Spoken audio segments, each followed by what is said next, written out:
Good to go. All right. Well, welcome. Thank you for coming today for my talk on a brief history of the Kennebec Sanitary Treatment District. My name is Nick Champagne, Superintendent of Kennebec Sanitary Treatment District.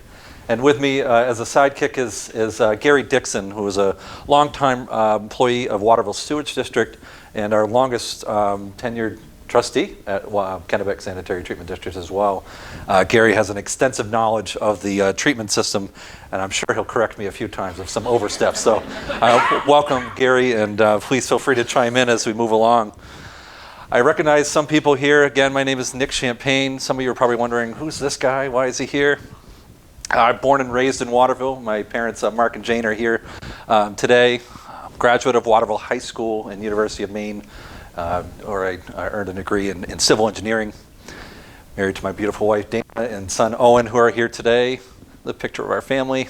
Young son, Lucas, who's 2. Owen is 10. So anyway, just wanted to give you a brief background on who I am. I have a passion for Waterville and state of Maine history. That extends to my years growing up. I have a few teachers here today, Ms. Dubé and Ms. Kuchar, former teachers of mine, growing up in the Waterville school system. It was actually Ted Murray, and a few of you know him in 5th grade, that brought me here on a class tour that sparked my interest in Waterville history. So I'm very, very humbled to be here today. I've served in capacity for the city in various capacities, city council. I started as city engineer for a brief period of time, planning board, and also as a KSCD trustee. I was hired as superintendent of KSCD in 2020. And I do not miss an opportunity to talk poop with a whole crowd. The fact that you all came knowing full well what we were going to be talking about is really exciting. So I'm glad you're here today and you stuck it out. So anyway, there we go. I'm honored, seriously honored to be here today. Very humbled that I was asked to come and speak, and probably a pinnacle of my history passion that I'm able to come here and talk to you today. The presentation is going to provide some background. I really wanted to kind of give you a brief background and context. There's a lot of pictures that we're going to go through. You're going to be like, what is that? What is that? What's that? What's going on there? So there's going to be a background history on kind of where we got here, why did the district come about. And along the way, we're going to have, most of them are going to be slides with no comments, but more or less just kind of talk you through the construction. And it's meant to be interactive. So if you have any questions at all, please feel free to chime in, raise your hand, or if you have any other knowledge or stories that you'd like to share, I'd love to hear them. And there's going to be a few slides in here that I could use your help, because I know some people here will probably recognize some folks, especially on our first board of trustees, that could help me name who they are. So what is Kennebec Sanitary Treatment District? We are a quasi-municipal chartered organization charged with collecting and treating wastewater in the greater Waterville area. Our chartered members are the City of Waterville through the Waterville Sewage District, the town of Winslow, town of Fairfield, and the town of Benton. Vassaboro and Oakland also send their waste to our facility for treatment. Vassaboro with an interlocal agreement with the town of Winslow, and likewise Oakland with an interlocal agreement with the town, with the City of Waterville. We are, and there's a common misconception, a lot of people think that Kennebec Sanitary Treatment District does everything, or Kennebec Water District treats everything. We're a completely separate organization from Kennebec Water District, the Waterville Sewage District, and we essentially just treat the waste. So I'll go through kind of the nuances of what the differences are, but when you send your bill, or you have a bill today, you're sending it to the Waterville Sewage District.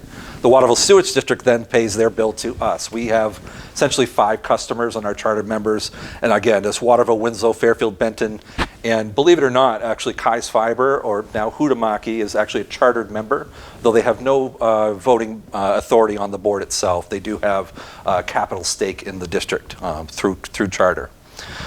Our facility, as I'll go through, is a conventional activated sludge facility. For those that don't know what that means, it's essentially an activated sludge process that uses the biology of our bacteria that we send down through our waste to be able to break down the solids and to actually treat the wastewater. So believe it or not, the bacteria that you expel and flush down the toilet actually helps us at our treatment plant for the process. And essentially, it's kind of like a mechanized human body in essence of being able to treat the wastewater. On an average day, we treat about 5 to 6 million gallons per day. That's actually the 5th largest wastewater treatment plant in the state of Maine. A lot of people wouldn't think that in the city of Waterville, but if you can imagine, the culmination of the population that's actually dumping into this system is quite large. The other 4 that are larger would be Portland, South Portland, Bangor, and Lewiston. So as I mentioned before, the area communities, I'll kind of take you through. I've got a couple directional arrows to kind of show you how our collection system actually starts. Most of our, I would say 98% of our collection system is a pipeline that runs from Shawmut Village at the Shawmut Dam all the way down the Kennebec River shoreline down to our treatment facility in Waterville. And you can see the kind of the directional arrows as it goes. Each community dumps in at various locations. So I'm going to try my best with this arrow, but unfortunately it doesn't show it, so I'm going to have to kind of point here. But Benton has their own pump station right near the 3 bridges. They pump over the bridges over to the Fairfield pump station. Fairfield has a gravity system that goes into a Fairfield pump station that collects and actually conveys wastewater to in behind Hootamaki. So we're kind of out behind the railroad and all the way along the Kennebec River shoreline. We also have what's called Maine Station right across from the old Chez Paris. That's what's called Maine. We call Maine Station, and that conveys the final trip, I guess, if you will, down here to our treatment facility. Waterville is an interesting cat in the fact that they have several connections along the way. So they're actually, the biggest connector for Waterville is called the Messalonsky Interceptor, and that essentially runs along the Messalonsky Stream.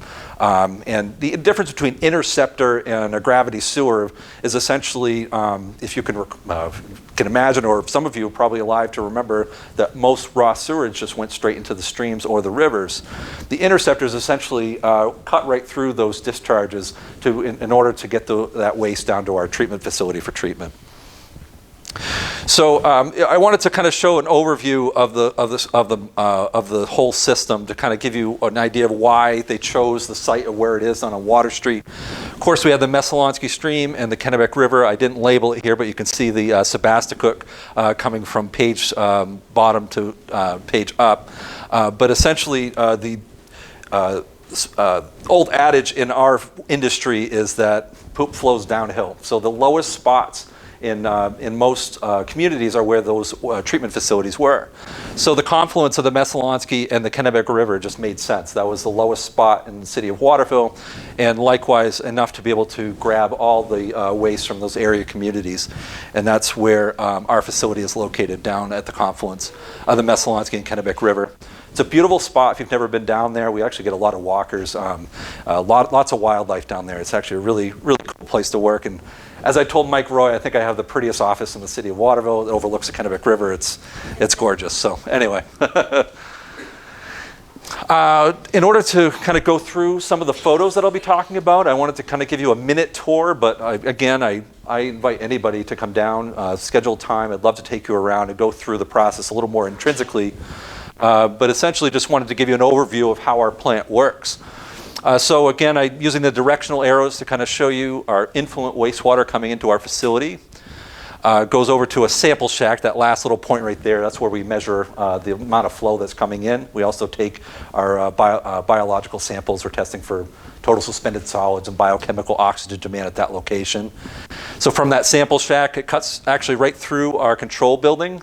It goes through a series of screens. So if you can imagine any solids that you're able to flush down the toilet, we have to get out of the wastewater itself in order to treat it, or else it's going to damage equipment down the line. From there, it goes into our primary clarifiers. The whole intent of most wastewater treatment plants is to slow the water down and to actually settle the solids. So in the primary clarifiers, we're collecting grit and rocks and other heavy solids. And on here, you can't really see it, but there's a series of bridges that are essentially are raking the solids on the bottom of the tank for collection and thus dewatering so that we can take it off site. From there, it goes over the water out of the primary clarifiers, goes over into a channel, into our aeration tanks, where we're introducing oxygen. Can anybody imagine or wonder why we introduce oxygen into this system?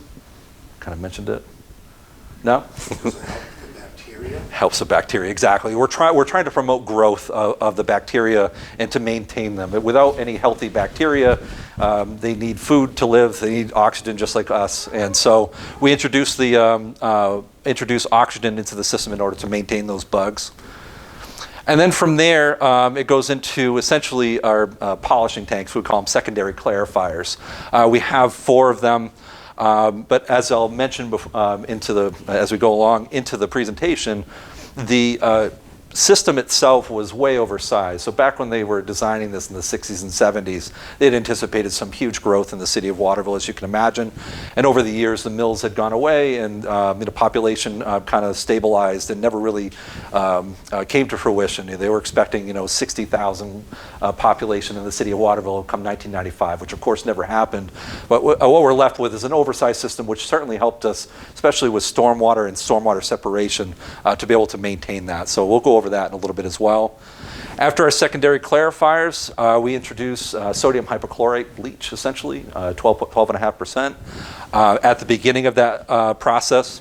And by regulation, we're required to take the chlorine out. So we use bisulfite in a chemistry to be able to take the chlorine content out, so that we are able to submit it to the stream, to the river. If we had that chlorine residual, it certainly would affect the aquatic life in the Kennebec. So this is a very, very quick tour of our facility, and I can go on for hours just on the process, but for the sake of the history, I just wanted to give you a context as we go into the pictures. Is there any question? Yeah, go ahead. Yeah, the outflow. Yes. To the Kennebec River. So that's not sewage water. No. What is that? That is treated water. Treated. Yeah. So I'll go over kind of what. We take out about 98% of the biochemical oxygen demand and the TSS by permit, and it's basically through an NPDES permit. So it takes about 98% of that out, and we actually at one point in time actually had a trout tank at the facility itself with the effluent water to show that it's able to stabilize aquatic life. We don't have that anymore. Though I think the Bangor Waste Treatment Plant actually has a salmon that they actually keep alive. Yeah. Also, because around when, I believe it was 1970, Richard Nixon signed the federal acts to start to clean up everything with the pollutants. Yes. Yeah, we'll get right into that. Actually, kind of a good segue, very good question. Wanted to take you through a milestone timeline of what water treatment was in control in the city of Waterville. Starting in the late 1800s, of course, the Industrial Revolution introduced more mills and thus a huge population growth. My family came from Quebec to come work in the mills. I mean, that's took the Golden Road down here. And so much like other ethnic groups that came in, they came in to work at the mills. We had a huge population growth, grew from a town to a city. We had a lot of different services provided. And with that came discharges into the river. Of course, as you can imagine, the Lockwood textile mill, the Hollingsworth and Whitney, the log drives, all those things are contributing into the pollutants that are going into the Kennebec River. And it's important to note that because as you can imagine, with the population growth and you have internal plumbing, you're going to send that to the nearest water source. And for most people, for instance, on Burleigh Street, those old homes likely directly discharge into the Messalonsky.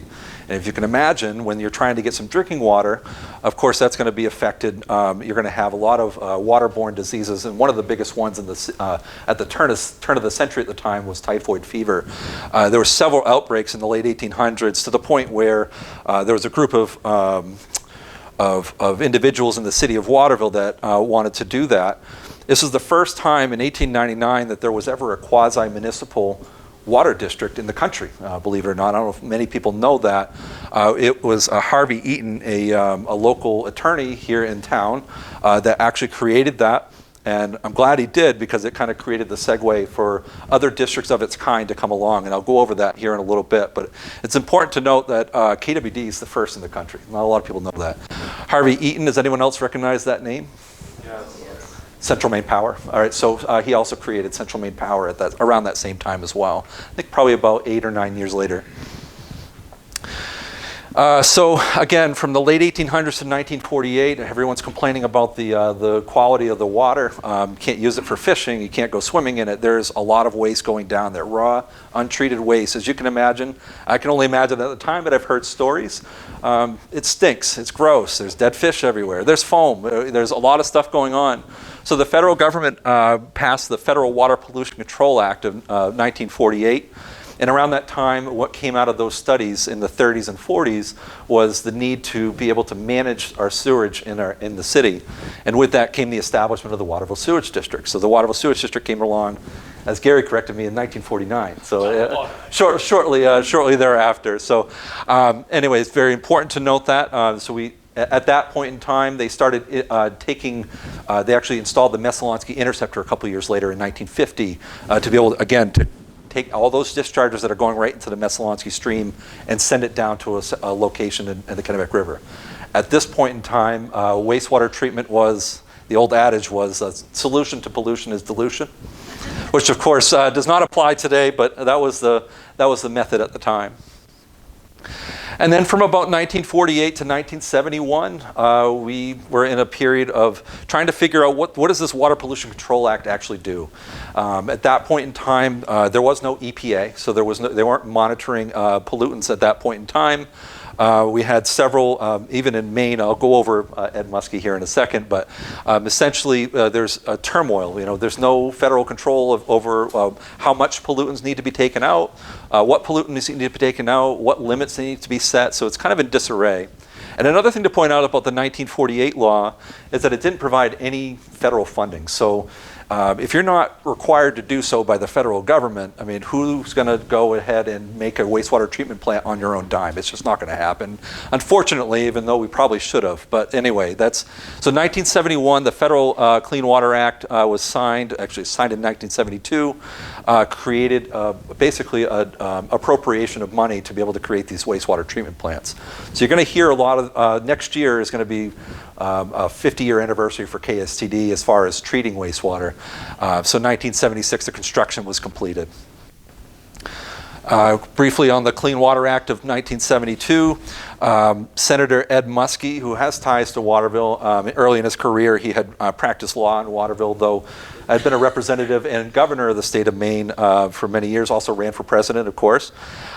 He was instrumental, actually called the father of the Clean Water Act. He was a big proponent of getting that act established, and a lot of that came from his knowledge and experience with the pollution of the Androscoggin and Kennebec and Saco, Penobscot rivers as well. So he brought that forth, which is pretty neat. And as an engineering student up at Orono, it was pretty neat to have that tie back to Waterville. A lot of cool things happening in Waterville that kind of set the tone for the rest of the country.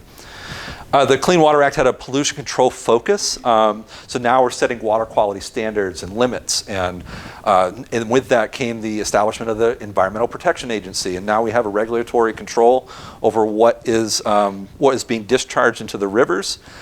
And we still use this today. It's called the National Pollutant Discharge Elimination System. We have a permit that we have to renew every 5 years. In Maine, the state has regulatory control over the NPDES permit, monitored by the EPA.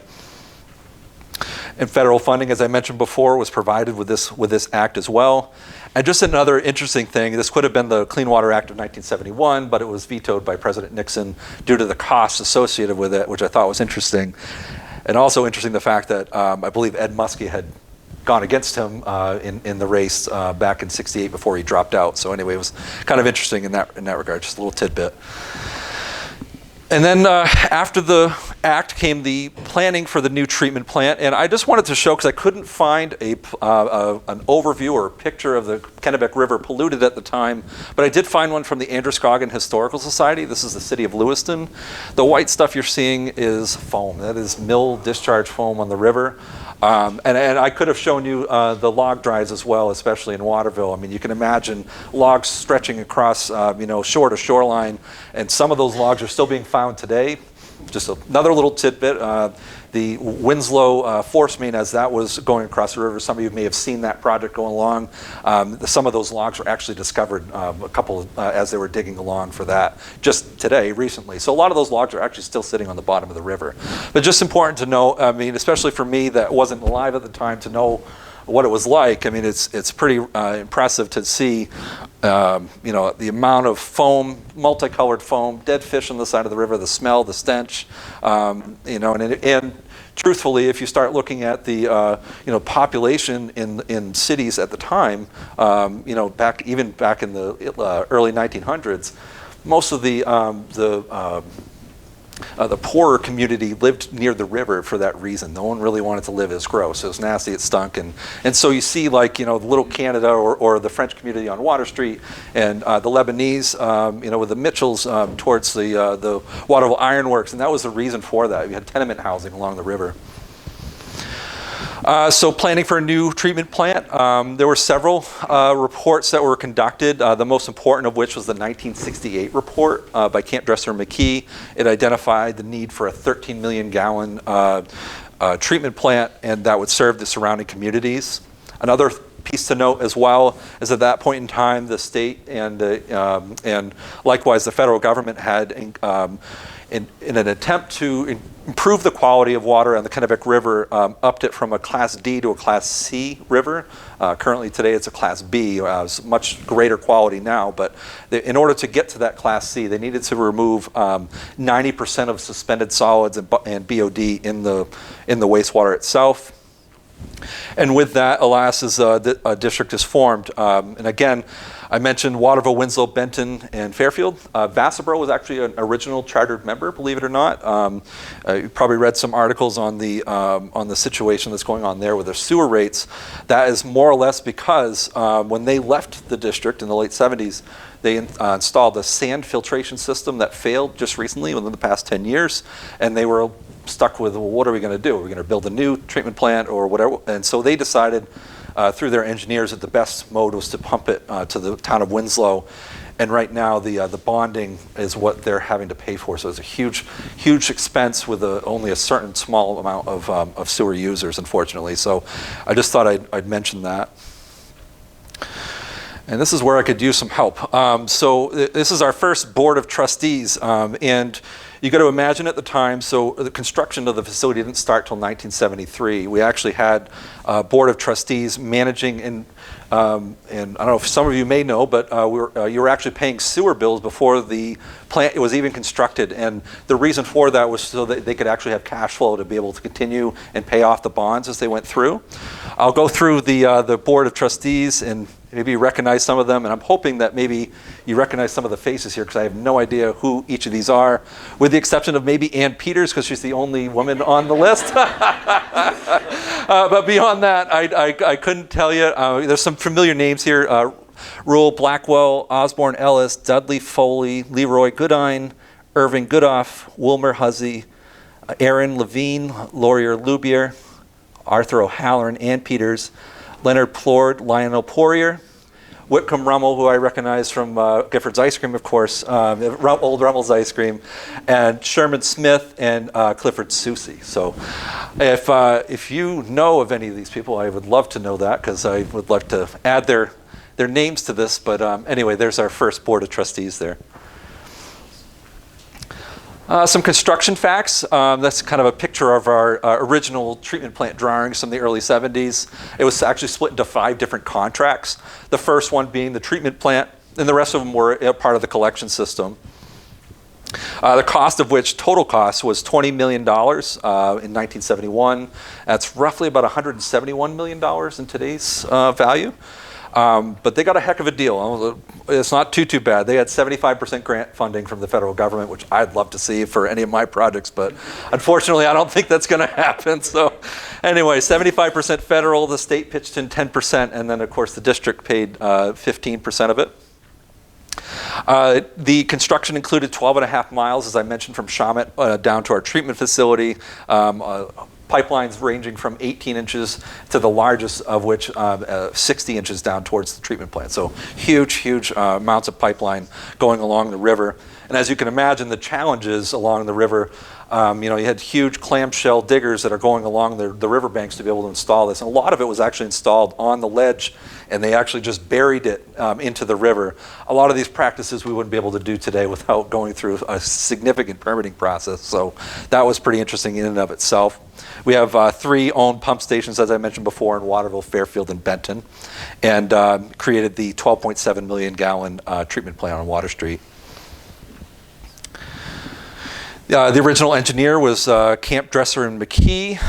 We had 4 major contractors involved in the project: Bradley Associates, which is no longer in existence, of Rochester, New Hampshire; Chimbro Corporation of Pittsfield, of course, which Gary said you were on the project? I worked with Chimbro. At that time. And now, remind me what Chimbro was involved with. Were they doing the collection system at that time, or was it certain portions of it? They worked on the section that went through the railroad down to the pump station. Oh, okay. On Water Street. Okay, so he's talking about right behind the railroad, and actually the new bridge project. Actually, the bridge abutments are within 3 feet of our pipeline. So it kind of hugs Bridge Street, goes around Hathaway Building, and then down Water Street.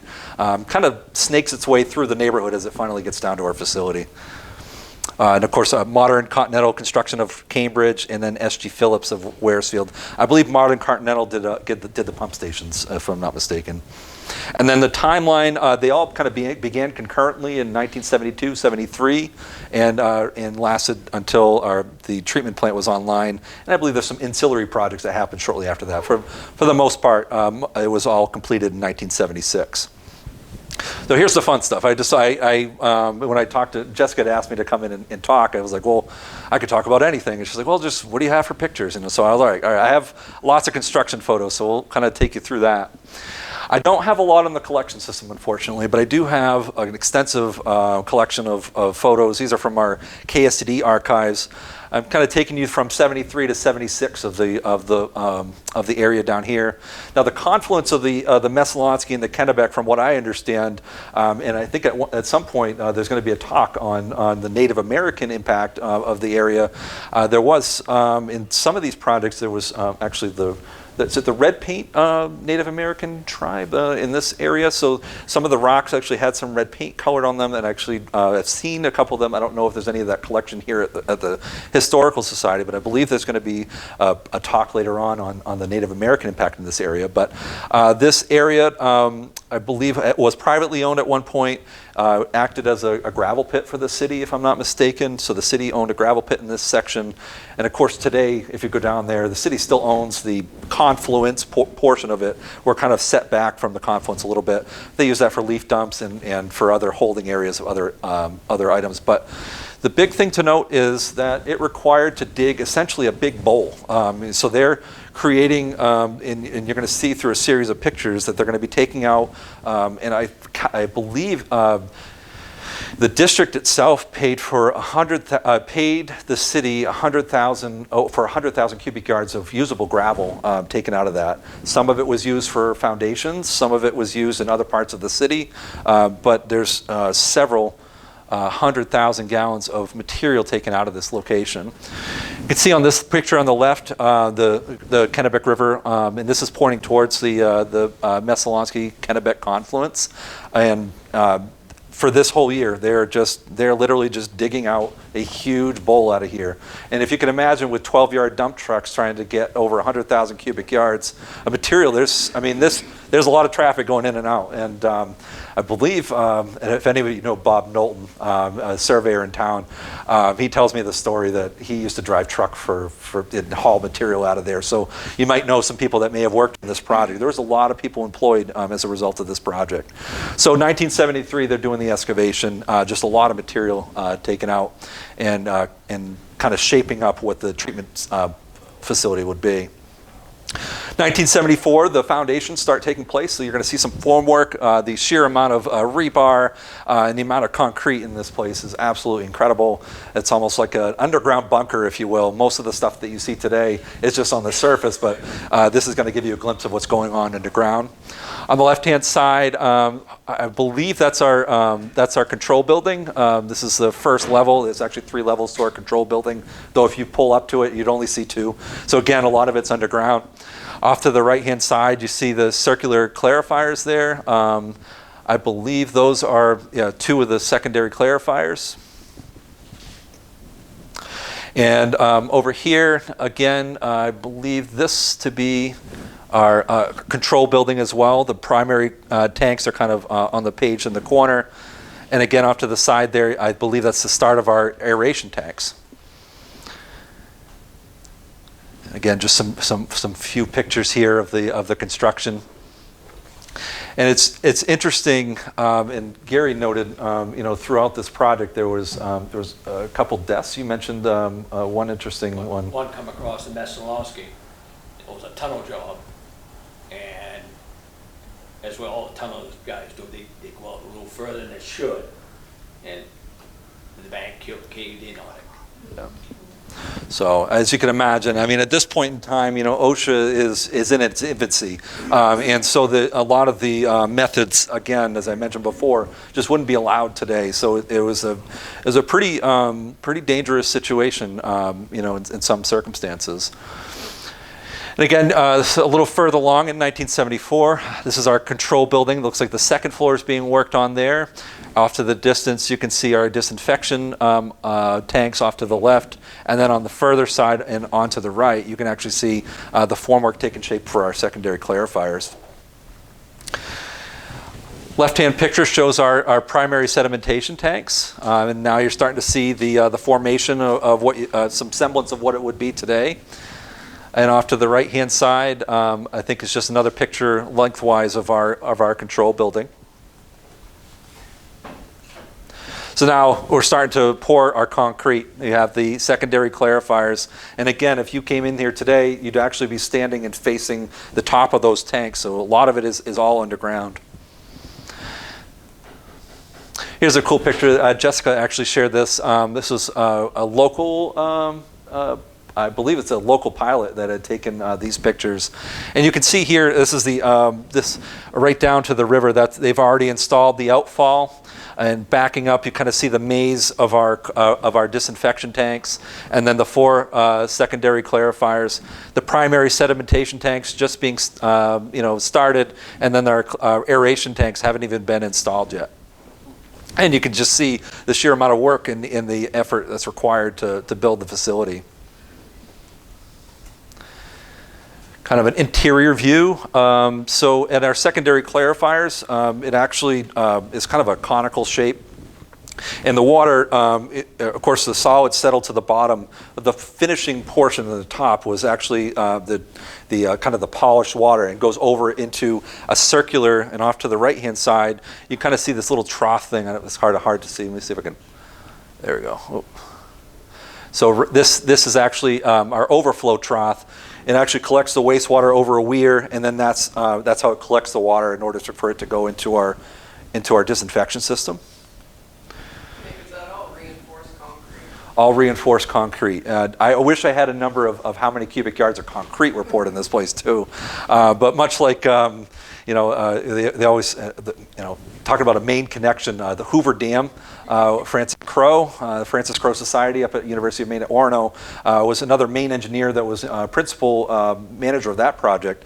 And a lot of that concrete is still curing to this day, just the amount of concrete that's in that system. So you can imagine it took some time for these tanks to be set up. Yeah. Yes. Oh, back in that picture on the right. Yes. So the banking in the back, Yes. is that how high the land was before they started digging down? Yes. So you can see how far down. It slowly tapered down to the river. In fact, if you come to our facility, you can still see those ridge lines.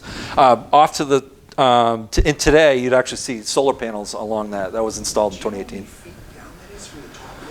I would guess somewhere in the realm of 50 to 60 feet, if not longer than that. In some circumstances, because they had to essentially start from the bottom to build the foundations, and then they backfilled along the way. So they started from the very bottom, and I'd have to get the elevation change, but it is pretty incredible.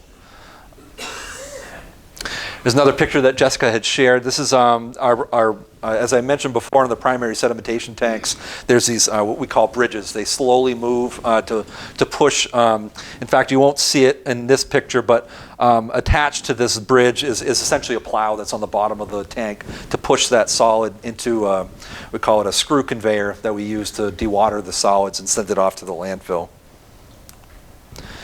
So we're getting some finishing touches. You can kind of see what it's looking like, looks somewhat of what it is today. This is our control building. I don't know who was designing the project, but they like glass, so there's a lot of glass in our facility. And much of which is not very efficient when you're trying to heat or cool the place as well, but we'll talk about that in an upgrade. This is another interesting picture that Jessica had shared as well, and it kind of, you'll see a silo there. That was called our lime silo. So in order to stabilize the sludge for disposal, and unfortunately a practice of which was land application, which halted in 2003. So from a period of about 1982 to 2003, you may have seen KSCD brought up in the newspaper about land application. That was a common practice across the state of Maine, regulated by the state. But in order to stabilize the sludge, they introduced lime powder into the biosolids, essentially to take out that additional water content to be able to disperse either at landfill or at a land application site. Just some more pictures. Now you're starting to see the domes that are there today. I showed you some pictures of the secondary clarifiers. Each of the domes have their own covers. And there's different thoughts onto why you need domes, but essentially it's to kind of keep out the elements and to retain the prevent leaves and other things from being introduced into the wastewater. Those are still in existence today. Off to the left-hand side, you see the semblance of our disinfection system with the maze. This other structure is actually really important, especially note because we're going to be talking about the flood of '87. When the river gets up to a certain level, a majority of the year, 98% of the year, we're flowing by gravity into the Kennebec River. So as you can imagine, if the Kennebec River gets up to a level higher than the treatment plant itself, we actually have to force that water out. So that's actually a effluent pump station that only comes on when the river reaches about 17 feet. There's a gauge down at the North Sydney boat launch. I don't know if you're familiar with that, but if you ever go on the NOAA USGS website to try to track flooding, the NOAA North Sydney is the closest one to us. And so when we know that there's a flood going to happen, we're usually monitoring that system. So, and it automatically kicks on when it reaches a certain level. We actually have a level transducer that notes when it's going on, and then it kicks on. So, and it saved our butt in December 23, and I'll go over that in a little bit as well. Okay, somebody had a Kodachrome. I suspect these pictures are from our first superintendent, Bill Cullen. He had a camera with him and was actually involved not only with the onset of the district, but also through the project itself. So a lot of these colorized pictures are from his collection. And so again, you can kind of see the control building off to the left and right, the secondary clarifiers with the domes off to the left, and then the primary clarifiers off to the right. And a nice little aerial photo of the time kind of showing everything too. And this is actually kind of an interesting picture as well, because up above on page up, you can actually see Chaffee Brook. And for anybody that lives in Winslow and understands the Chaffee Brook pump station, that was under construction at that point in time. And I can see some construction vehicles, so they're working on it at that point. But just kind of give you an idea of the location of where the Chaffee Brook pump station is in relation to the treatment plant. They manage and own that system themselves. So we manage that system for them, but they own it and pay for it. So we are involved with the upgrade. So if some of you are familiar, they're going to be upgrading that station here the next couple of years, but there's a force main that goes across the river. And then, alas, in November of 1976, the plant opens, and I tried for the life of me to try to find when the date was, and I actually did find it, November 16th of 1976. That was only through reading the article, but off to the left-hand side is actually our first superintendent, Bill Cullen, with then chief operator Dick Bensel, who ended up taking over for him a few years later. So I thought that was kind of an interesting piece. And some other cool pictures, and I wanted to take you through the flood of April of 1987. As you can imagine, had a severe impact on our facility. It was the first and thankfully only time in this, at least in this lifetime, that this plant has actually ever gone under. And it's pretty interesting. So the flood of '87 happened. We had a large amount of snow and a rain event that happened all at once. So we had a lot of snow that was melted and saturated snow that was melted. And you can kind of see the fog. So we have the river that's kind of in a cool, it's very cold, so you're going to see the eerie fog the day before. It hasn't fully crested yet, but a lot of these pictures are from our employees out of either on top of the roof of our facility or actually in the facility itself. I'm going to show you a couple of those. So at this point, so just judging from my knowledge of the flood of December of '23, the river actually rose to a level of 32 feet. In 1987, it was another 7 feet. We were pretty darn close. Thankfully, we weren't that far off, but 39 feet was the flood of '87. And I would suspect the river at this point, just given the road and everything, at this point was probably around 35 feet, so it hasn't fully crested yet. And I just wanted, this is actually a really interesting picture because no one really knows for sure if the place would have flooded completely, except for the fact that when they constructed the 1976 project, they installed a culvert to relieve water during the construction of the project back when. It was only supposed to be temporary, and they're supposed to take it out. It never got taken out. So when the river flooded, it actually failed that culvert to the point where river water just started coming in. And from the accounts of some of the employees at the time, and I'm sure Gary could probably even chime in too, it only took a matter of hours before the whole station was completely inundated. Again, some other photos of that day before. This is roughly about the level it was in December 23. So this looks like about 32, 33 feet, not as high as the one before. This is an interesting one. It kind of shows what was going on. There's our house going down the river. That was taken from our cafeteria at the treatment facility as well. Down below here is a fuel. At that point in time, we had our own fueling station. And that's just about to go under. There's our primary clarifiers. So you can imagine the bowl that I was talking about. We're essentially a big swimming pool at that point, and clarifiers are completely inundated and full of the water as well. Here's the day after. Nice, bright, sunny day. A lot of people, when they describe the flood of '87, it was bright and sunny. It was crazy. And here's the beautiful day the following day. The river level, and actually it receded at this point, but you can see the top of the domes of the clarifiers. They were only about 2 or 3 feet away from being completely. And if you came to the facility today and you look at the river and you look at the domes, you're like, how could this happen? There's no way. So anyway, it's just pretty interesting to see the context of the flood. And it's pretty amazing. They had that facility back on. So we were down for about 3 weeks. And had it back on the 4th week, which was pretty incredible. And I think I'd have to go back and check the records, but I'm pretty sure we're one of the first along the Kennebec to go back online at that particular time. And that was a testament to the response from the crew and also some subcontractors that helped us out along the way. And I'm going to show you some damage out of the facility and how it impacted us. Another picture of the context. That in the middle there is our sludge pumping station. You can see where the river had actually receded a couple feet, and it was just about to take out those clarifiers. Another to context, and now the river's completely settled, and it just left a big swimming pool behind because it's not going to drain anywhere. So a lot of pumping out to do. So they had some very large, essentially large pumps that took out all this water. In order to do that, they needed to take the water out, and I'll show you the left behind silt and damage. This is our main pump station, so if anybody on Water Street knows where our pump station is, and you know how far away the river is, the river level is actually coming up, and you could see that the loading dock is wet, and the river had receded at that point, but it came up right up to that level of the pump station. Didn't take out this pump station, but it did take out another one, and I'll show you in a second.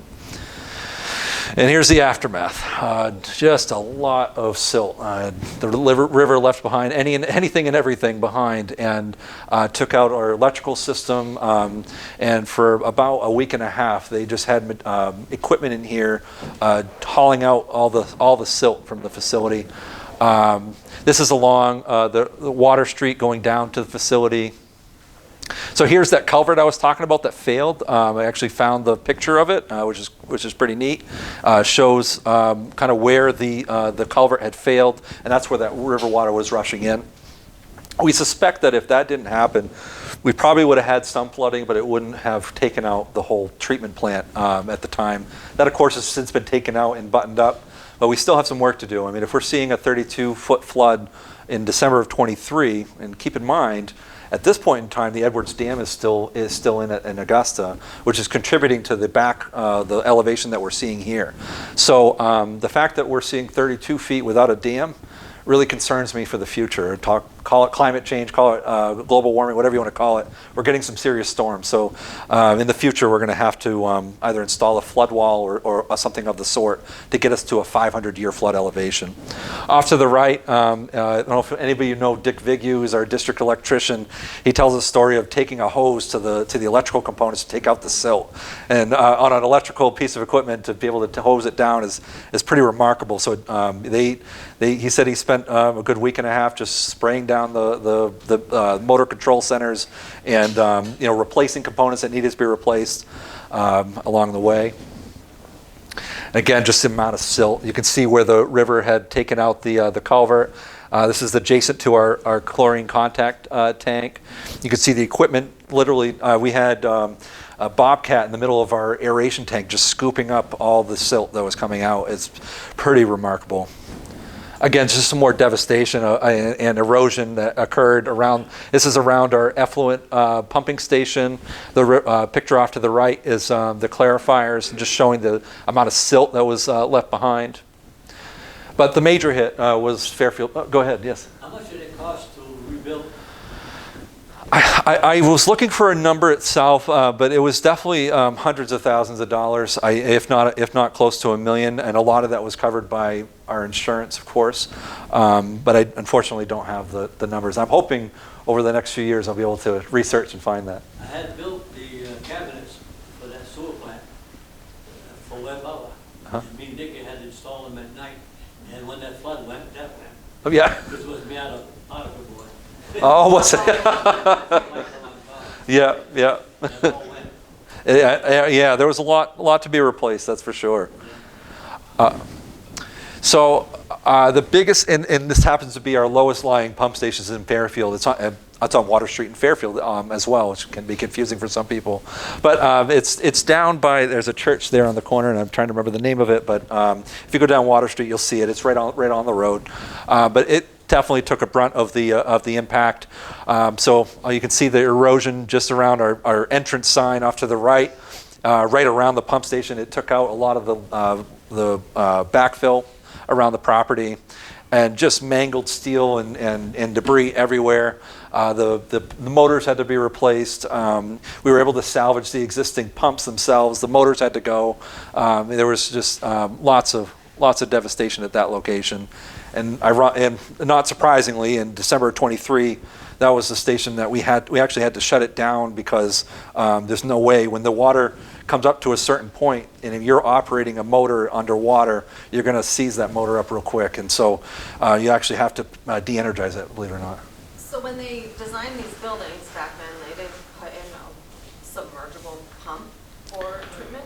No, so very good question. So the pump stations themselves are called a dry pit and wet well kind of situation. They're essentially deep dry pits, and then adjacent to that is a big wet well. The pumps themselves were not submersible at that time, though in today's technology you can get large submersible pumps. We're looking into that for upgrades. At this point in time, and even currently today, those pumps are not, you have to be cognizant of the fact that they're not meant to operate underwater. So we have to actually de-energize the motors. Now, if they were submersible, you could keep them going right through the flood and have no impact. But unfortunately, we didn't have that at that particular time. How long after the flood did they install did Scott install that pump station? Yeah, that's a good question. So in '93, Scott Paper had requested to raise the dam by a couple of feet. And that was, I believe, probably for either power generation or whatever it was. They had their reasons. But in order to do that, they were required to pay for essentially an effluent pump station. So what we're looking at right now with the on the right-hand side, if you looked at that today, there's actually an additional pump station. So when there's overflows, which hasn't occurred in many years at Fairfield Station, they actually, similar to our effluent flows at our plant, we actually had to push that out to the river. So that was installed in about '93.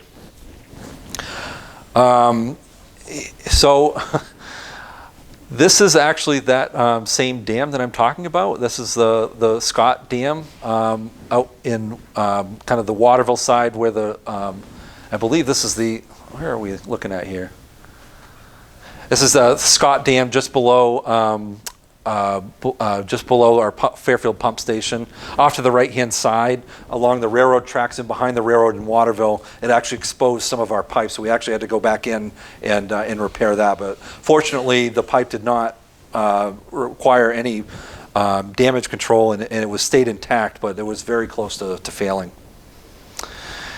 And just kind of a few tidbits. We are an aging plant. We did have a major upgrade in '98, but we didn't replace everything. We upgraded our dewatering process, but we still have several pieces of original equipment today, including pumps and other pieces of equipment, and going to require several $1 million of upgrades in the next 5 to 10 years. We just completed a comprehensive plant evaluation that recognized that. Some regulatory changes over the next few years that we're paying close attention to, of course, is nutrient removal and phosphorus and nitrogen. That's been talked about for several years. Several emerging contaminants that we're keeping an eye on as well. One of the big ones, of course, is PFAS. And there are several other contaminants that could come down the line that we're not aware of today that we'll have to be cognizant of for treatment in the future. And of course, the big ticket right now is biosolid disposal. Anyone and everyone in the state that's involved with wastewater is trying to get as much water out of the biosolids and reducing the volume into the landfills. We are in a solid waste crisis in the state of Maine. Our landfills are filling up quick. We only have one state-owned landfill in Juniper Ridge, and I believe that only has 13 years of capacity. They're working on additional cells to be able to increase the capacity, but at some point we're going to have some hard discussions on what we're going to do with our waste. Maybe Elon Musk can send it up to space, I'm not sure, but that would make life a lot easier. But unfortunately, we're stuck with what we have today, and biosolid disposal costs have just gone through the roof. And we are facing a major upgrade, increased capacity of our pump stations, talking about submersible pumps at our pump stations so to be flood resilient. We're still talking to this day, especially after the December flood, about a flood wall to be able to prevent any issues at our treatment plant in the future. So instead of a chain link fence, we would have probably a concrete wall to be able to do that, and hoping to get some FEMA money for that. And of course, with time, comes new technologies for waste treatment, and always keeping a keen eye on that. Especially of which is aeration. Back when we first started, we had mechanical aerators that I equate to just like an egg beater. And it basically just kind of spun the water and it introduced air into the tank, which only produced 10% of the amount that we get now through forced air diffusers in the bottom. So we have several thousands of these little small units, but both of our tanks haven't been upgraded. We only have one that has that capacity. So we're hoping to get both of those and to increase our redundancies at our stations and our treatment plant. Yeah. Power outages, what type of generators do you have? Do you have enough to run the whole plant, or is it bits and pieces? That's a good question. So our plant generator is 50 years old. We actually have, and if you come for a tour, I'll fire it up for you. It's a two Detroit diesel engines. These are huge tractor trailer engines, if you can imagine. I believe 16 cylinders, if I'm not mistaken, and it's attached to a generator. When it was first installed, it did not power the whole plant. It only powered probably about half of it. It actually only gave us, I think, office lights and maybe our mechanisms and our clarifiers. But over time, with the introduction of variable frequency drives, if anybody knows what that is, essentially soft starts a lot of the motor so that the power draw isn't as large when they all start up at once. So we were actually able to, and through Dick Vigu, our district electrician, we were able to get a lot of our motors on the VFDs so that we could actually power. So right now we can power 90% of the plant. It's right about there. But we are in the process of replacing that generator. It currently is inside the building. So when I say it's loud, it actually shakes the plant when it starts. And we pray that it starts every time that a storm comes. It's just old. So I mean, like I said, we've got a lot of aging equipment. That one probably keeps me up at night more than anything. Had a situation in April of 2020 when I first started. We were completely in the black for 10 hours. And as you can imagine, very nail biting to try to get that back up. A lot of that had to do with cooling this engine that's running. We had a plant water pump that had failed and the generator overheated. We were able to get it back in 10 hours, thankfully, but it is something that we're going to have to replace. And I just wanted to say thank you for being an attentive audience to listen to my presentation on poop. I could go further on it. I certainly want to recommend anyone and everyone that's interested to come down for a tour of the plant. I can go into more detail, and you can kind of see the tanks in operation and see what we're up against, especially as far as our upgrades, and certainly open it up for questions. Yeah, go ahead. You didn't mention the letters PFAS. PFAS, yeah, I could go a number of different ways. But yes, PFAS is a big concern at the moment. And of course, as we've all read in the newspapers, for a period of time from 1982 to about 2003, the district, at the behest of Maine DEP and the Department of Agriculture, had noted that the biosolids, dried biosolids, were actually of beneficial use to farmers in the area. It was cheap fertilizer for them, and it was a cheap option to get rid of biosolids. So at that point in time, in fact, I could probably pull up some. I don't have them with me right now, but some articles in the paper. Actually, I think of one is Dick Bensel with one of the DEP administrators congratulating each other on the amount of work that they've done with land application. And of course, at that point in time, PFAS wasn't a known contaminant. As we've come to learn, it's a product of Teflon and other products. It's called the forever chemical because it's in the water cycle itself. And to this day, you can actually, from what I've heard, and they've done tests on it, that you can actually find it in snow on the top of Mount Everest. It's in everything. Even in in China Lake right now, there is a level of 6 parts per trillion. And they're working to try to reduce that amount in their treatment process as well. As far as our conventional activated sludge process, we don't have the means to take that out. Technologies right now, in order to take out the PFAS, requires, right now they're in pilot studies. There's not a lot of known technologies other than carbon. Activated carbon is one. Activated carbon takes out just about 99% of most contaminants anyway. It's just not sustainable when you think of the sheer amount of volume of water that we're treating. There are other options as well, and you've got to keep in mind that PFAS travels in the water and also saturates in the biosolids itself.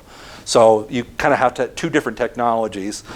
There's one called foam fractionation, which essentially introduces a chemical and energy to create foam that captures the PFAS. But at that point, you've got to take that foam and put it down into a solid in order to send that to the landfill. So if you can imagine, with such a pesky contaminant like that, you're sending most of our PFAS ends up in our biosolids and goes up to the landfill.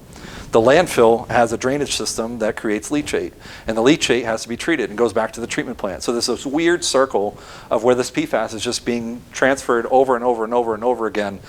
And the state right now, is my understanding, that they're cracking down on the landfills to be able to treat the leachate of the PFAS so that it doesn't go back to the treatment plants themselves. We basically handle any and all waste that come down to our facility. We can't pick or choose what contaminants come down the line.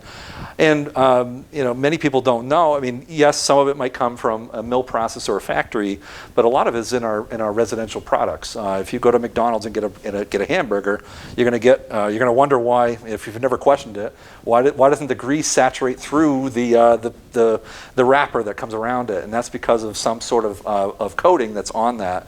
And a lot of that for many years was PFAS. It was you had Teflon products, you had Scotch Guard, you had various residential products were used. And a lot of us, if we took our blood tests today, would probably find PFAS in our body itself. Our body doesn't break that down; it stays with us. Again, the nomenclature of being a forever chemical. And of course, in Fairfield, the reason why that's entirely different is because the concentration. Of course, they had a land-applied sludge on those fields that actually filtrated into the wells and then contaminated those folks. Some of them are actually getting blood tests back of over thousands of parts per trillion, where someone in Waterville, where we've been on a public water system, might have hundreds. So it's quite different, and certainly one that's of major concern, and one that I know we're going to be dealing with in the next several years. If any of you are familiar with it, and just to get an understanding of what PFAS is, there's a movie called, in a book, it's called Dark Waters with Mark Ruffalo. If anyone's seen that movie or read the book it was a prominent lawyer out of New York that had written that. And more or less, what that goes through is kind of what sparked this whole PFAS thing. And believe it or not, that started back in the early 90s, mid 90s, and we're just still talking about it 30 years later, and now kind of awakening to what the impact of PFAS is. And of course, that included the companies of 3M and DuPont creating the chemical, and then of course the many uses that they had over the several years. So anyway, I recommend taking a look at that. I think it might even be on Netflix, and if not, I have a copy of the Blu-ray down at the plant. You're more than welcome to take it to take a look at it. It's actually a very moving movie to say the least. Can I borrow your Blu-ray player too? Maybe there's a DVD in there too. I'm not sure. But anyway, it's a very good movie. It kind of gives an overview of what we're facing. Yes, go ahead, sir. In the last 3-4 years, I've been smelling. I live on Clark Street, not far from the ball field. Yep. And I've been smelling around between 6 and 8 like sewer. And I had complained to Mike Roy about it and to tell you guys, but never got back to me. Every night at the same time, is it something that you guys were discharging through?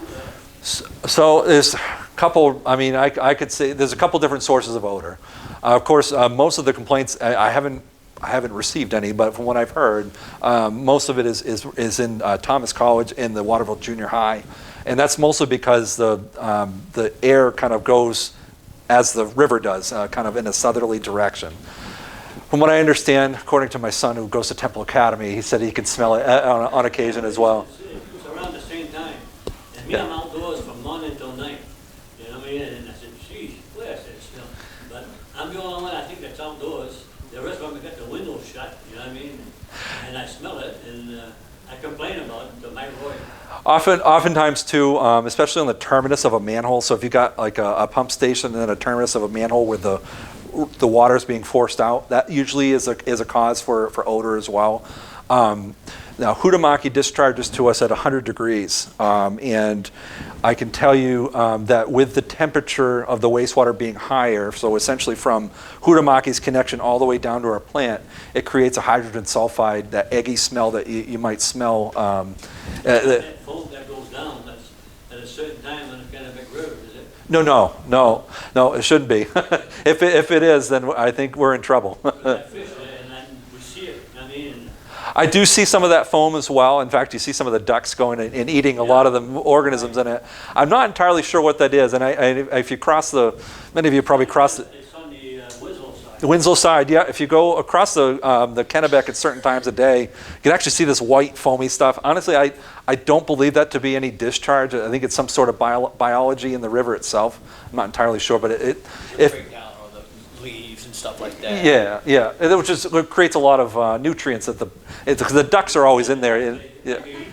Yes, exactly. Yeah, and you'll kind of see them float around in that area. Yep. Exactly. If it's wastewater, I should know because I've probably got to crack down on somebody.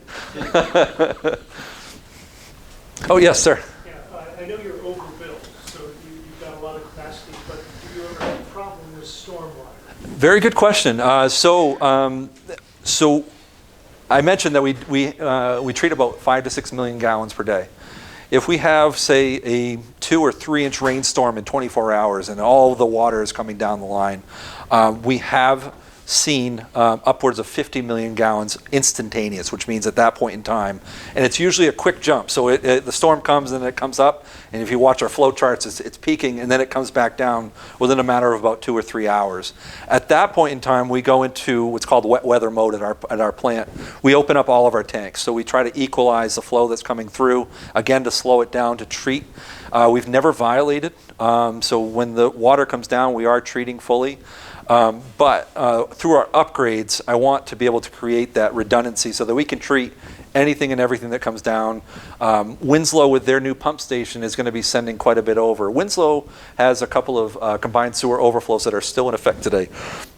And actually, on any decent-sized storm, they're actually discharging through those CSOs, which is the reason why they're upgrading the station. They're increasing the capacity to send it down to us. Now, when that happens, we're going to have more flow coming down to us. Now, probably an additional, 500,000 to 1 million gallons. In the future, we do intend to increase the capacity at our pump stations as well. So we're going to, again, we'll have more water coming down the line in a more tighter system so that there's no discharges, and that's going to be a part of the upgrade as well. As far as KSCD CSOs are concerned, we actually had 2 up until recently. I don't even think you knew this, but we closed our CSOs and have exited the CSO program. So we are not in the CSO abatement program anymore, and that was a testament to the fact that we haven't discharged out of them for over 8 years. Now, we've had, for instance, we had a force main failure at Maine Station in 2019. Many of you may have known about that. Roughly about 26 million gallons of untreated wastewater went into the river. That was considered a sanitary sewer overflow because of the pipeline failure. And the state sees them as 2 separate instances. One is the combined sewer overflow is overtaking the capacity of that particular station or the treatment plant. That's considered the sanitary or combined sewer overflow. But if you have a mechanical failure, like a pump goes down or a pipeline breaks, that's considered a sanitary sewer overflow, and thus you're going to be responsible and likely face some reciprocatory action, I guess, or disciplinary action in that regard, which we did in that particular circumstance in 2019, which we just recently were able to get out of the administrative consent agreement essentially with the state. So. Does that answer your question? Okay, sure. Any other questions? What's the route from Oakland to Waterville? You can't follow Miscellaneous Stream the whole distance. No. I had some involvement with that project as well when I was at Woodard and Curran. So from the Oakland treatment plant, the old Oakland treatment plant, it pumps actually over the hill, over the ridge line to Country Club Road, follows Webb Road by gravity down to a pump station at the Waterville Sewage District, and then from there down to our Messalonsky interceptor, and eventually down to our treatment plant. Roughly, how many miles would you say that is? 2, 3, 4? 2 or 3 miles. Yeah, at least. You got walking. It was so the force main itself. I'm talking nerdy stuff here, but that project was very interesting because the total dynamic head was about 300 feet, and if anybody knows anything about pump stations, that's a pretty incredible dynamic head. It's a lot of So they actually have pumps in series in order to get the water up over the hill, and then once it gets up to Country Club, it actually goes by gravity down Webb Road. A pretty considerable effort. Scott? Now, it never connected to the siphon, did it? The Messalonskee siphon that runs through there? Eventually it does. So once it goes up from West River Road, it pumps back to, if you know where Abenaki Road is, that cuts across to the Carter Memorial Bridge, if you're coming and take a left towards the junior high, off to the left-hand side, there's actually an access road that goes down to the, Scott's referring to a siphon that actually starts at one side of the Messalonskee stream, goes underneath it, and comes out at Water Street. And I believe that's what Gary was saying when they were tunneling down through. That was the reason why there was a death at that particular time. So it's very, very challenging. And if you could actually see an outline of that ridge line that it was crossing under, I mean, it's several hundred feet underground. It's a long tunnel, Long, long tunnel. Yep. right, Osher end. Yes. Yep. Well, thank you. There's a lot of great questions. Anything else?